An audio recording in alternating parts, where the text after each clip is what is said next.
There is a passage that I'd like to have you turn to and underline it. It's in the book of Isaiah. And it's in the context of talking to these people about the foolishness of looking in the wrong place for the answers. When Israel would be in trouble, when Israel would be in doubt, when Israel would be hurting, God said, don't turn to the wizards, don't turn to the soothsayers, don't turn to the fortune tellers, don't turn to those who claim they've had dreams and visions, don't turn to those who say they can communicate with the dead, don't listen to the false prophets, but rather in verse 20 of Isaiah chapter 8, to the law and to the testimony, to the law and to the testimony. If they speak not according to this word, it is because there is no light in them. Oh, that verse might just burn itself into our hearts and into our minds, into our thinking. To the law and to the testimony. If they speak not according to this word, it is because there is no light in them. And we're going to see more and more flagrant abuse of the Word of God as time goes on. Supposedly Christian teachers to discover, is this really according to the Word of God?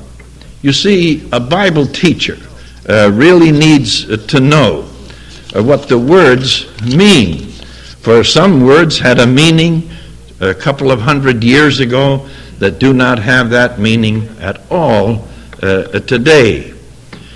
Even some of the translations that may not be the best, there's something marvelous about them nevertheless, that though there are errors, nevertheless the Word of God has a way of correcting itself.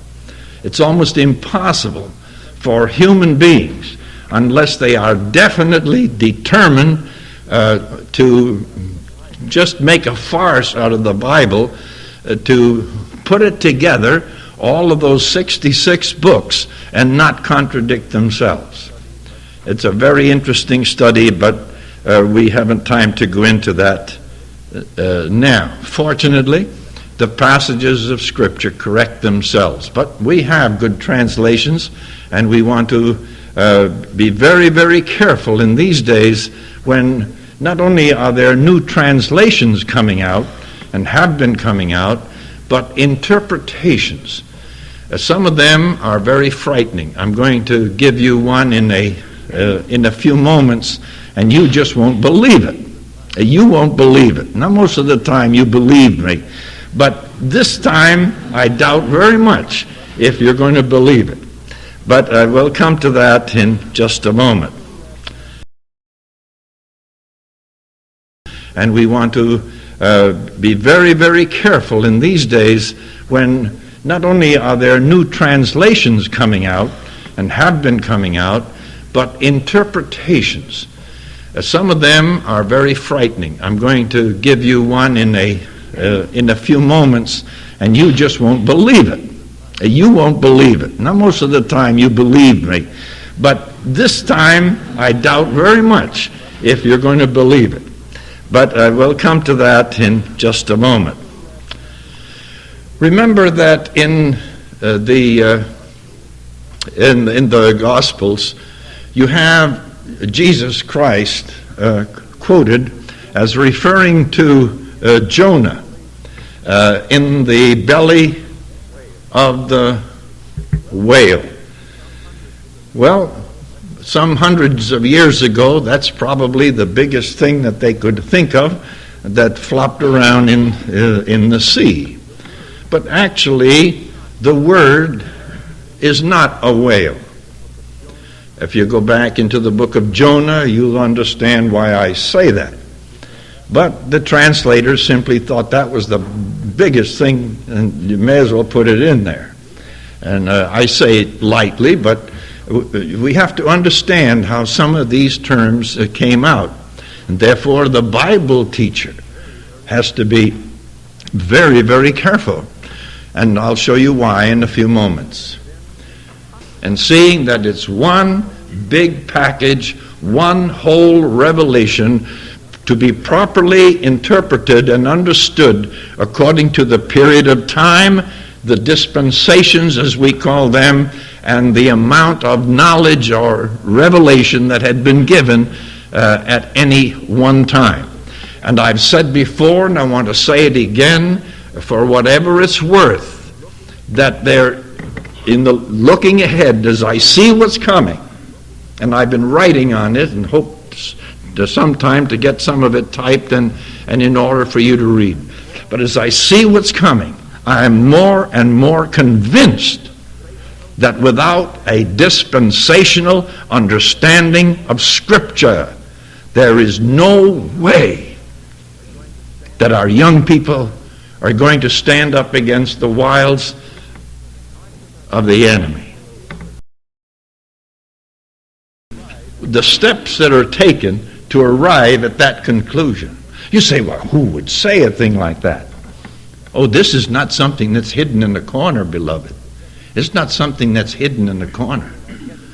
What many of the young people are getting today in the college is just the beginning, just the teensy-weensy beginning of going away from the pure Word of God in the area of interpreting Scripture.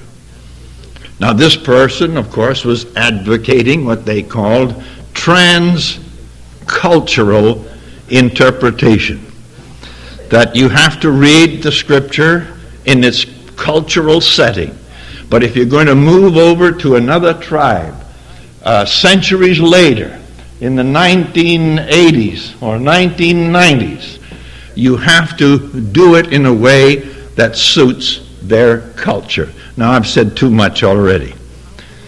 But you work it out now. How can it be that husband of one wife can be culturally translated to mean the leader should have at least two wives? Oh, I'm not going to leave you there. I want to tell you who said it. He's a graduate of Wheaton College, a prestigious Christian institution, or it was before it fell, and a graduate of Asbury Theological Seminary, an ordained minister of the Brethren, a man who spent a term as a missionary in Nigeria, one who has a doctorate from Hartford Seminary Foundation, a man who at the present time is professor of anthropology in Fuller Theological Seminary in California. And he has written it out, and he's not alone, you see, but because he has written a book, it can be pinpointed. And he gave this lecture in Amsterdam some few years ago to the Religious Broadcasters Association. And it was received largely with approval.